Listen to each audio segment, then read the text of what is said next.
역전시키시는 하나님에 대해서 오늘 좀 공부를 해볼까 합니다. 역전 그러면 다 망해가던 것이, 다 져가던 것이 휙 이렇게 잘 되는 거, 살아나는 거, 그것이죠. 네. 주변의 사람들은, 친구들은 다 잘 되는 것 같이 보이는데 나만 뒤떨어진 폐잔병처럼 느껴질 때 있을 수 있죠. 남들은 아들을 쑥쑥 잘났는데 나만 막 딸을 내리다서여 산다면 많이 힘들죠? 예. 그럴 때 낙담과 절망으로 마음이 괴롭고 희망이 없는 미래로 여겨져서 죽고 싶다는 생각과 두려움으로 기가 꺾일 때 있습니다. 그리고 나보다 더 엉망으로 산 사람들이라고 생각했던 사람들은 건강하고 하나님 믿으며 뉴스타트 건강운동 한다고 유난스럽다는 말 들어가면서 뉴스타트 생활했는데 오히려 나는 병에 걸리고 엉망으로 산 사람들은 건강하다고 말할 때 또 마음이 괴로워질 수 있죠. 열등감과 질투로 마음이 괴롭고 자존심이 상하고 슬플 때, 절망될 때 우리들의 마음은 많이 괴로웠습니다. 그럴 때 하나님은 이렇게 하라고 말씀하셨습니다. 전도서 7장 14절에 형통한 날에는 기뻐하고 곤고한 날에는 생각하라. 일이 잘 풀어지는 것 같고 하나님과 깊은 산 관계를 가졌을 적에는 진심으로 기뻐하고 괴로운 날에는 깊이 생각해 보라고, 한번 뒤돌아보라고. 하나님이 이 두 가지를 병행하게 하사 사람으로 그 장래일을 능히 헤아려 알지 못하게 하셨느니라. 어느 사람에게나 기쁠 때도 있고 슬플 때도 있고 잘 풀어지는 것 같이 느껴질 때도 있고 잘 안 풀어지는 때라고 느껴지는 때가 다 있는 거예요. 아주 태어나면서부터 늙어 죽을 때까지 아무런 근심 걱정 없고 그런 사람이 세상에는 없다고 하는 것입니다. 그래서 이 두 가지를 병행하게 하사 사람으로 그 장래일을 능히 헤아려 알지 못하게 하셨느니라. 딸을 막 7명 낳은 분이 있더라고요. 그래서 끝끝내 아들을 낳아보지 못한 분이 있었어요. 그분이 딸을 5명째 낳으니까 시아버지가 아들을 보고 너 집에 좀 다녀가라 그러더래요. 본가하고 아들 집 이렇게 떨어져 있는데 그래서 다녀가라 그래서 별 생각 없이 집에 다니러 갔대요. 그랬더니 아버지가 진지하게 우리 집안의 대가 끊어지면 안 되니까 여자를 하나 구해놨으니까 오늘 밤에 그 여자한테 들어가라. 그래서 아들을 낳아라. 내 아내에게서는 아들 낳기는 안 되겠다. 어렵겠다. 그랬다는 거예요. 그러면서 아들 보고 너 오늘 이 방에서 잠을 자면 이따가 여자가 들어올 터인데 그 여자로 인해서 아들을 낳아라. 이렇게 명령하라고 아버지가 피해 주신 거예요. 이분이 그 말을 이렇게 들으면서 자기 집에 있는 딸 5이 머릿속에 왔다 갔다 하고 본부인이 머릿속에 왔다 갔다 하고 그런데 그분이 그 여자가 들어오기 전에 야밤 도주를 했어요. 그래갖고 본가의 자기 집에 돌아왔어요. 그걸 아무도 몰랐어요. 내 아버지가 돌아가시기 전에 내가 어떻게 이 가정을 지켰는가를 자녀들에게 이야기해 주면서 가정은 소중한 거다. 너무나 귀중한 거다. 이 가정을 목숨처럼 지켜야지 된다. 그거를 유언처럼 말씀하신 거예요. 근데 지금 세상에 딸 낳으면 횡재했다고 행운이라고 축하해주고 아들 낳으면 안 됐다고 혀찰 줄 누가 알았겠어요? 그분이 딸 7을 낳고는 그 딸들을 얼마나 그 아버지가 지극정성으로 잘 교육을 시켰는지 그 7명의 딸들이 아주 잘 자라줬고 결혼들을 참 잘해서 그 부모를 극진히 섬기는 거예요. 그분이 딸을 5, 6, 7 낳을 때 얼마나 마음이 힘들었겠어요. 그런 날에는 마냥 절망스럽고 슬펐겠지만 긴 세월 지나지 않아서 수십 년밖에 지나지 않는데 지금은 딸 낳아가지고 그 7명의 딸들이 그렇게 섬겨주니까 형통한 날에는 기뻐하고 곤고한 날에는 생각하라. 하나님이 이 2가지를 병행하게 하사 사람으로 그 장래를 능히 헤아려 알지 못하게 하셨느니라. 딸만이 낳아서 슬퍼했다가 이렇게 늙음하게 호강할 줄 누가 알았겠어요? 그래서 인생을 살다 보면 낙담이 되고 두려움이 있고 겁나고 슬프고 절망되고 질투심으로 죄책감에 시달리고 그런 날들이 오겠지만 디모데후서 1장 7절에 보면 하나님이 우리에게 주신 것은 두려워하는 마음이 아니요 오직 능력과 사랑과 근신하는 마음이니 그랬어요. 우리들 마음에 두렵고 떠는 마음은 하나님이 주신 마음이 아니라고요. 그건 누가 그런 마음과 기분을 주느냐면 사탄이. 그래서 그 마음이 슬프고 괴로울 때 시편 56편 3절에 보면 내가 두려워하는 날에는 주를 의지하리이다.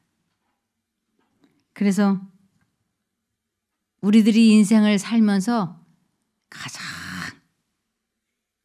행복한 때는 언제냐면 아들이 잘 되고 딸이 잘 되고 돈을 많이 벌고 그러는 때가 아니고 언제냐면 곤고한 날에 어려울 때에 이사야 41장 10절에 내가 너와 함께 있으니 두려워하지 말아라.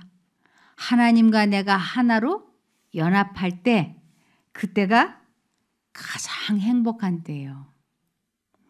내가 너의 하나님이니 떨지 말아라. 낙담하지 말아라. 내가 너를 강하게 하겠다.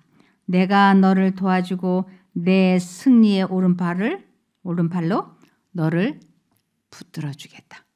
이렇게 하나님과 연결되는 것이 이 세상에서 가장 기쁘고 행복하고 만족스러운 일이에요. 이보다 더 좋은 것은 없어요. 그래서 우리들의 일들이 참 희망이 없고 슬퍼 보이고 낙담되어 보일 때 빌립보서 4장 6절과 7절에 보시면 아무것도 염려하지 말고 오직 모든 일에 기도와 간구로 너희 구할 것을 감사함으로 하나님께 아뢰라. 그리하면 모든 지각에 뛰어난 하나님의 평강이 그리스도 예수 안에서 너희 마음과 생각을 지키시리라. 나의 형편과 처지를 사람의 귀에는 털어놓을 수 없어요. 때로는 그것이 부끄러워서도 털어놓을 수 없고 자존심이 상해서 털어놓을 수도 없지만 하나님께는 정직하고 솔직하게 털어놓을 수 있어요. 그러면 하나님께서 우리 마음에 위로를 주시고 평안을 주셔서 축복해 주실 것이기 때문에 아무것도 염려하지 말라고 말씀을 하시는 겁니다. 성경 말씀을 통해 그리스도의 임재는 모든 겸손한 신자에게 실제적인 것이 된다 그랬어요. 여기에 그리스도의 임재는 그리스도와 우리가 하나로 연결되는 것은 겸손한 신자에게는 실제적인 것이 있는 건 체험적인 것이 된다고요. 겸손한 신자, 우리들이 일반 사회생활을 할 때 겸손이라고 하는 거는 그냥 알아도 아는 채 안 하고 있어도 있는 채 안 하고 좀 이렇게 얌전하게 가만히 있으면 겸손한 거라고 생각해요.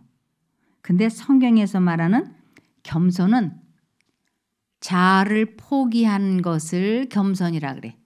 그래서 우리 예수님이 자아를 포기하시고 사셨기 때문에 나는 마음이 온유하고 겸손하다고 말씀을 하셨어요.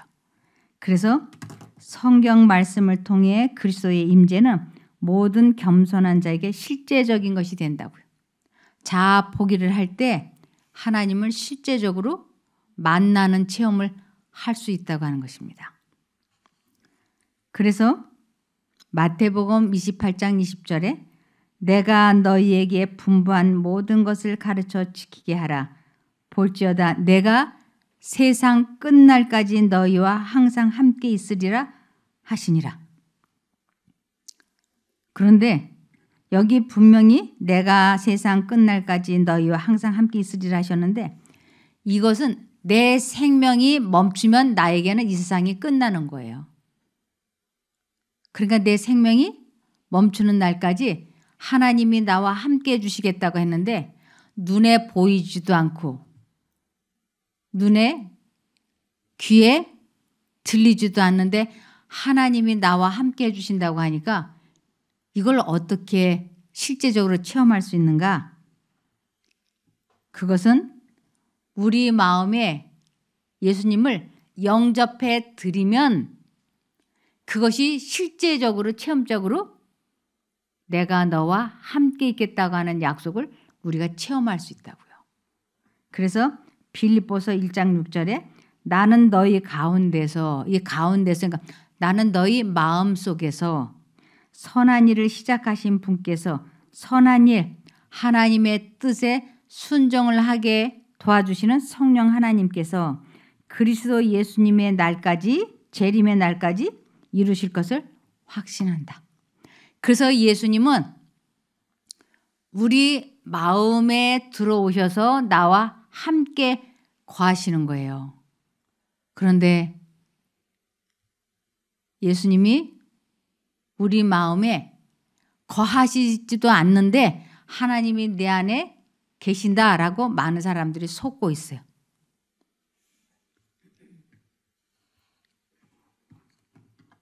내 안에 하나님이 계실 때와 계시지 않을 때는 확연하게 달라요. 얼마만큼 다르냐면 내 입에 설탕이 들어와 있는지 소금이 들어와 있는지 아는 것보다 더 정확해요. 그래서 하나님이 내 마음속에 들어와 계시면 내 마음에 사랑이 있어요. 그리고 평안이 있어요. 그리고 이타적이에요. 왜냐하면 하나님이 그런 분이시니까 하나님이 내 마음에 들어와 계시면 내 마음이 아니고 예수님의 마음이잖아요. 그래서 너희 안에 이 마음을 품으라 곧 그리스도 예수의 마음이니라 그랬어요. 그래서 예수님의 마음으로 바뀌면 우리가 예수님의 거하신 것을 확실히 알 수 있죠. 그러면서 요한복음 15장 5절에 나는 포도나무요 너희는 가지니 저가 내 안에 내가 저 안에 있으면 이 사람은 과실을 많이 맺나니 이 과실은 품성의 변화가 과실이에요. 그래서 이 사람은 과실을 많이 맺나니 나를 떠나서는 너희가 아무것도 할 수 없습니다. 너희가 나와 연결이 되지 않고서는 내가 내 마음속에 들어가지 않고서는 너는 마음속에 기쁨도 없을 것이고 사랑도 할 수 없을 것이고 평안할 수도 없을 거다. 우리가 포도나무를 보면 포도나무 끝에 가지에 포도 열매가 열리잖아요. 그래서 뿌리부터 가지 끝에까지 수액이 오르락 내리락 해요. 그래서 포도나무 가지 끝에 포도가 열려요. 그런데 이 가지가 아주 살짝 끊어지면 올라오던 수액이 끊어진 데서부터는 더 이상 연결이 되지 않아요. 그래서 포도나무 가지 끝에 포도가 열리지 않아요. 하나님이 내 안에 거하시고 내가 하나님 안에 거하면 하나님의 생각이 회전을 해요. 하나님의 생각이 나에게서 하나님으로, 하나님으로부터 나에게 이렇게 회전을 해요. 이것을 내가 내 안에, 내가 내 안에 있다 이렇게 하는 것이에요. 그래서 예수님은 그렇게 사는 모습을 이 세상에 오셔서 보여주셨어요. 어떻게 하셨냐면 요한복음 14장 10절에서 11절에 나는 아버지 안에 있고 아버지는 내 안에 계신 것을 내가 믿지 아니하느냐. 내가 너희에게 이르는 말이 스스로 하는 것이 아니라 아버지께서 내 안에 계셔 그의 일을 하시는 것이라. 내가 아버지 안에 있고 아버지께서 내 안에 계심을 믿으라. 그렇지 못하겠거든 행하는 그 일을 인하여 나를 믿으라.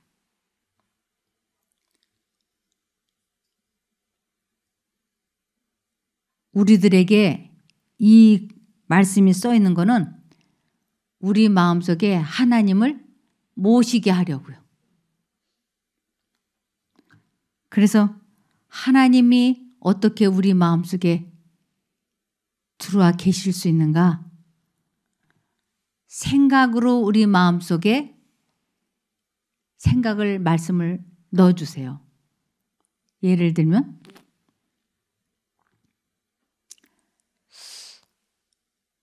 저 텔레비 오늘 드라마 보고 싶은데 이런 생각이 들어오면서 교회 가기 싫은데 이렇게 생각이 들어와요. 그런데 또 하나의 생각은 텔레비 드라마 보지 말고 교회 가야 되는데 이렇게 두 생각은 서로가 반대말을 해요. 텔레비 보지 말고 교회 가야 되는데 아니 오늘 텔레비 스포츠 너무 재밌는데 오늘 교회 가지 말고 저 스포츠 드라마 봐야 되는데 교회 가야 되는데 이렇게 두 가지 생각이 들어오는 것을 이제 나는 선택을 해야지 돼요. 교회를 갈까? 스포츠를 볼까? 드라마를 볼까? 이 두 가지 생각이 마음속에 왔다 갔다 할 때 교회를 가야 되겠다라는 쪽을 선택하는 것을 하나님이 내 안에 말씀을 선택했기 때문에 하나님이 내 안에 들어오셨다라고 하는 것이에요.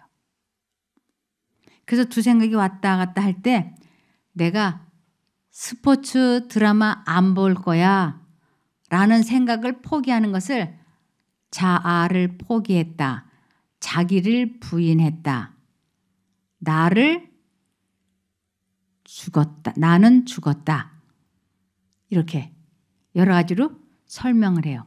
그러면서 하나님의 생각을 내 마음에 선택하는 것을 하나님이 내 안에 거하신다. 들어오셨다. 임재하셨다. 이렇게 여러 가지로 설명을 하는 거예요. 이것을 예수님께서 모본으로 보여주신 거예요. 나는 아버지 안에 있고 아버지는 내 안에 계신 것을 내가 믿지 아니하느냐 이렇게. 그러면서 11절에 내가 아버지 안에 있고 아버지께서 내 안에 계심을 믿으라. 그렇지 못하겠거든 행하는 그 일을 인하여 나를 믿으라. 예수님은 완전한 사람이었어요.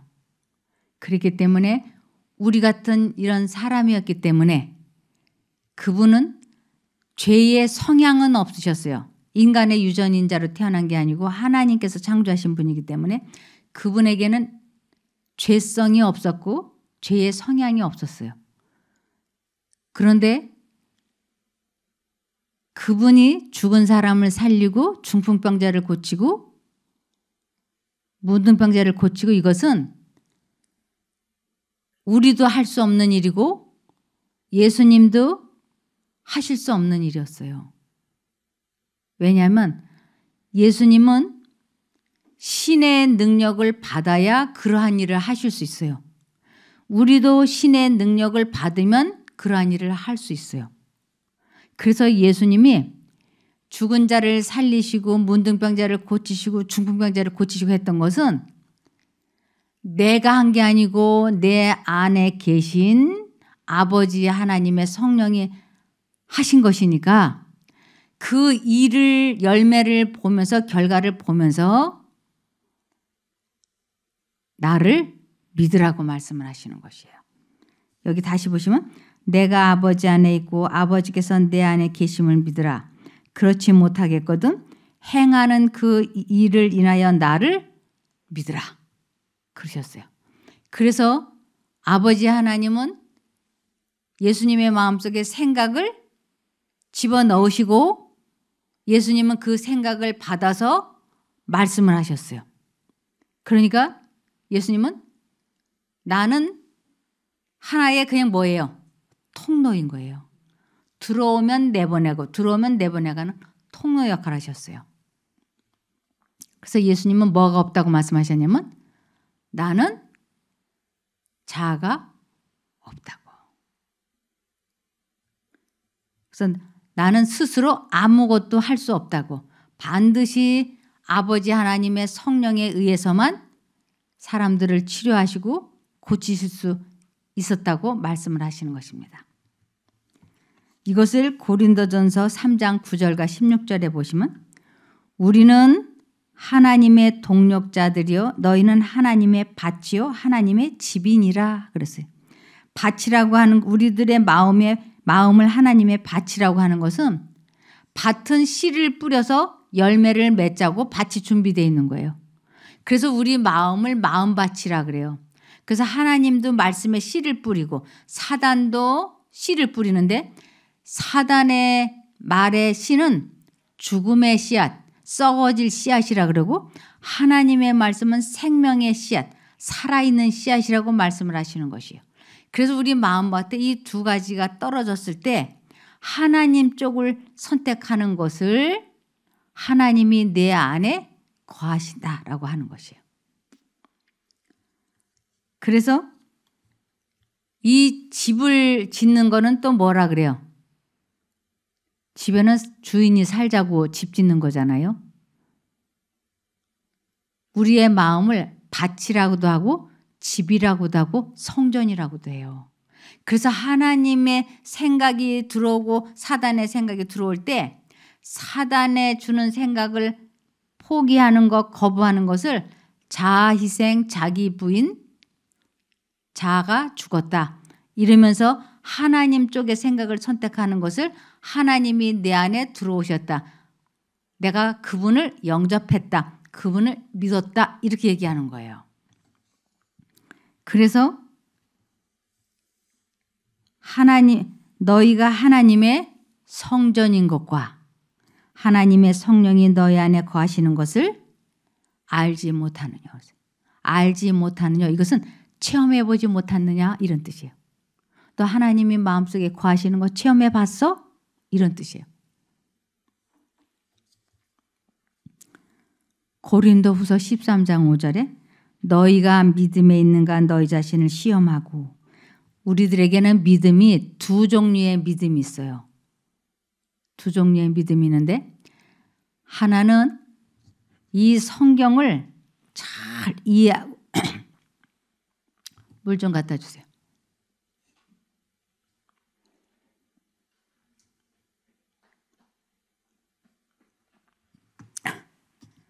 이 성경을 잘 이해하고 깨닫고 알고 있는 것을 지식적인 믿음이라 그래요. 지적인 믿음. 이 지적인 믿음은 누가 제일 정확하게 많이 알고 있는가 하면요. 사단과 악령들이에요. 그래서 그들도 이 말씀을 듣고 떤다 그러잖아요. 귀신들도 믿고 떤다고. 그래서 이 세상에 수많은 사람들이 하나님을 믿는다고 하는데 어떤 믿음을 가지고 있느냐면 지식적인 믿음을 대부분이 가지고 있어요. 이 지식적인 믿음을 가지고 있는데 고맙습니다.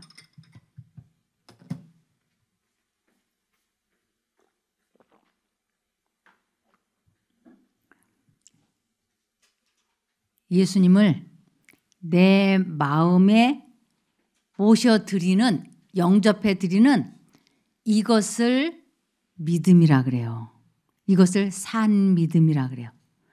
그래서 믿음으로 말미암는 의라고 하는 것은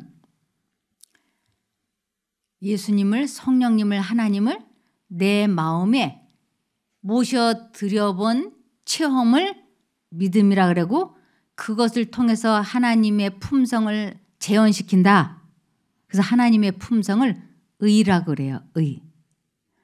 그래서 믿음으로 예수님을 내 마음에 모심으로 그분의 품성을 내 안에 가질 수 있다고 해서 믿음으로 말미암는 의라고 하는 거예요. 이것을 고린도전서 3장 16절에 너희가 하나님의 성전인 것과 하나님의 성령이 너희 안에 거하시는 것을 체험해 보지 못했느냐 해봤느냐 하고 물어보시는 것이에요. 그래서 저 사단과 악령들은 이 성경 말씀이 하나님의 말씀인 걸 누구보다도 잘 알아요. 그런데 그들의 마음에 하나님의 성령을 모시지 않았기 때문에 그들은 구원이 없는 거예요. 지금 이 세상에 수없이 많은 사람들이 하나님을 믿는다고 하지만 성경적인 지식은 많은데 마음에 모셔드려 본 적은 없다. 그러면 영생은 어렵다고 돼 있어요. 여기 보시면 고린도후서 13장 5절에 너희가 믿음에 있는가 너희 자신을 시험하고 그랬어요. 너희 마음에 예수님이 계시는 그 산 믿음을 가지고 있어? 이런 뜻이에요. 너희가 믿음에 있는가 너희 자신을 시험하고 너희 자신을 확증하라. 예수 그리스도께서 너희 안에 계신 줄을 너희가 스스로 알지 못하느냐? 그걸 모른다면 그렇지 않으면 너희가 버리온 자니라 그랬어요. 그래서 믿음이 두 가지가 있는 거예요. 지식적인 믿음과 체험적인 믿음. 이 두 가지가 연합이 될 때 온전한 믿음이라 그래요. 그런데 체험적인 지식은 없고 지식적인 믿음을 가지고 있으면 이 성경을 너무 잘 알아. 잘 가리키고. 그런데 여기에 뭐가 없느냐면 사랑이 없어요. 평안도 없고 사랑도 없고 기쁨도 없어요. 지식적인 믿음을 갖고 있는 형식적인 믿음 생활을 하게 돼요. 또 반대로 이 지식은 없으면서 체험적인 거를 자기 나름으로 체험해봤다고 생각하는 체험적인 믿음을 가진 사람들이 있어요. 주여 이래가지고 뭐 방언을 막 하는 걸 체험을 해봤다든가 아니면 막 갑자기 성령을 받아서 뒤로 넘어가는 체험을 했다든가 그러한 체험을 해본 사람들은 이 지식적인 믿음은 부족하고 이게 체험적인 것을 좀 많이 경험한 사람들은 또 어떻게 되는가? 광신적인 신앙생활을 할 가능성이 매우 높아요. 그냥 마음은 뜨거운데 머리는 지식이 없어서 이쪽으로 저쪽으로 막 치우치고 영적인 분별력이 없을 수 있는 거예요. 그래서 차분하고 침착하게 이 성경 말씀을 많이 연구하고 깨닫고 알아야 되고, 이 말씀을 이제 삶에 적용을 해서 실제적으로 체험을 하게 될 때 온전한 믿음 생활을 할 수 있게 되는 겁니다. 그래서 내 안에 그리스도가 계시려면 반드시 자아를 포기하는 일이 먼저 있어야지 돼요. 그래서 자아가 죽고 그 다음에 우리 마음에 예수님이 들어오시는 거예요. 이 자아가 뭔가 사단이 주는 고집, 감정, 이기심, 질투, 이런 것이 사단이 주는 자아예요. 그러한 것을 내 마음에 품으면 주님께서 우리 마음속에 들어오시지 않아요.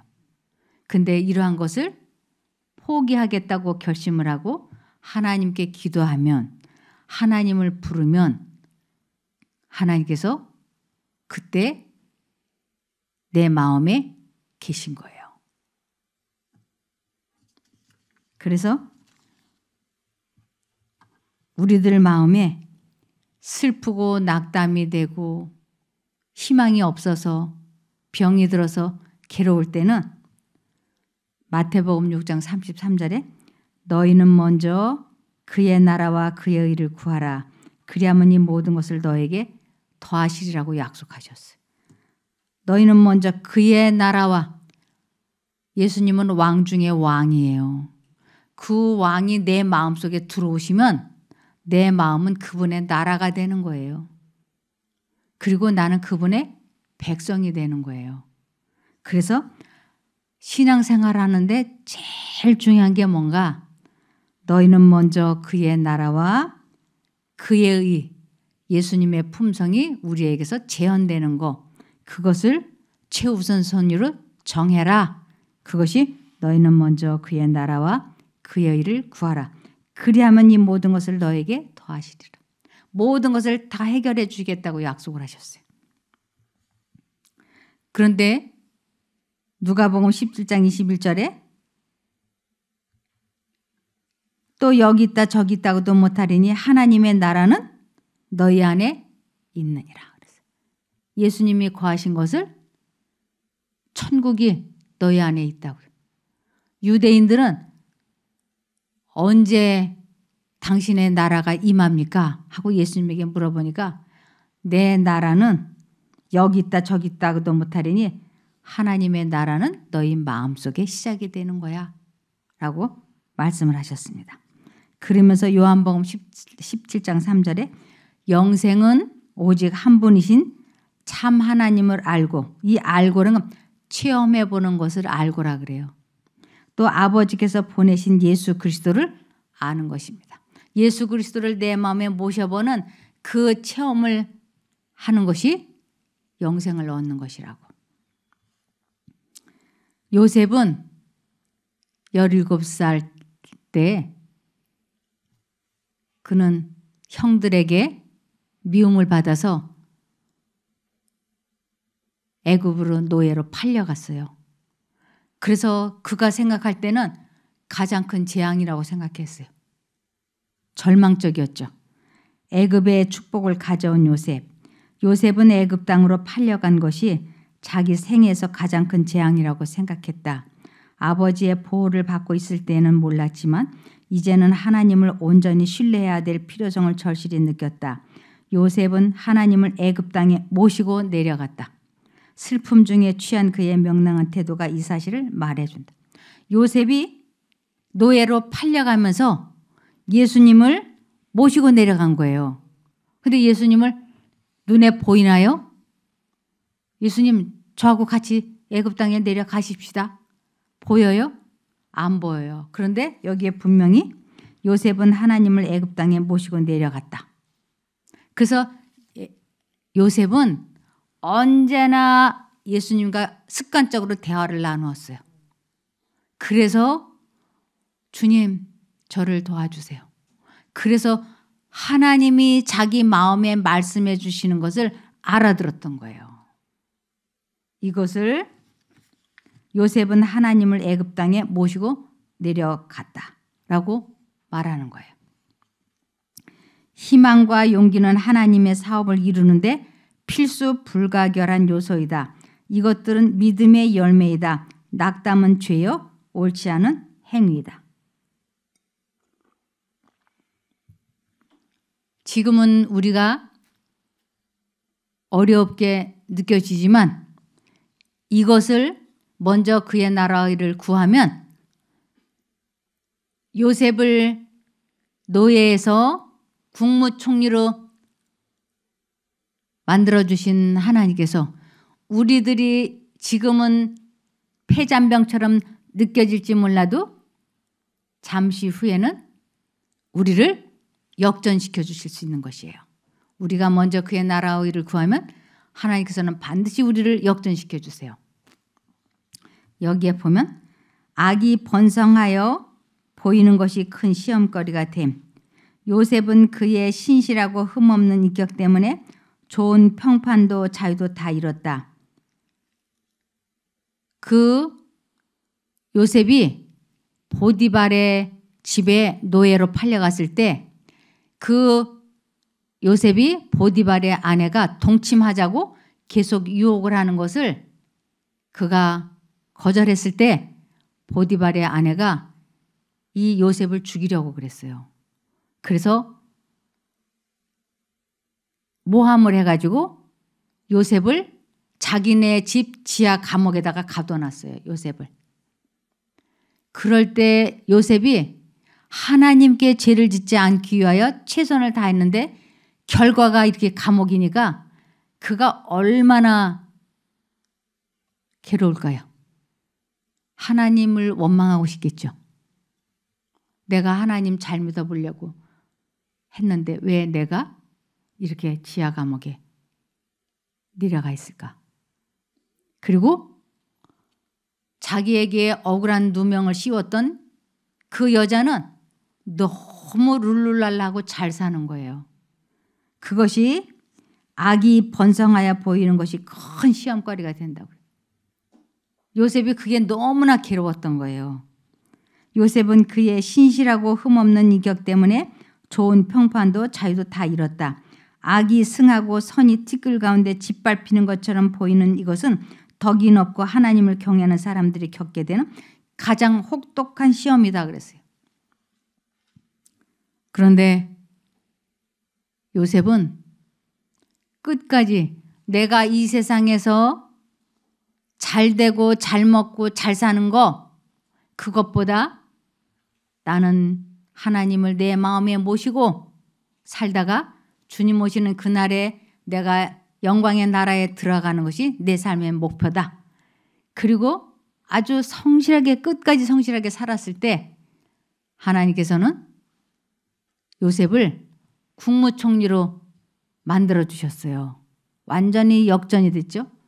그리고 그 10명의 형들을 만났을 때 그 형들이 야곱이 죽고 요셉 앞에 섰을 때 자기들의 목숨을 살려줄 것을 부탁을 했어요.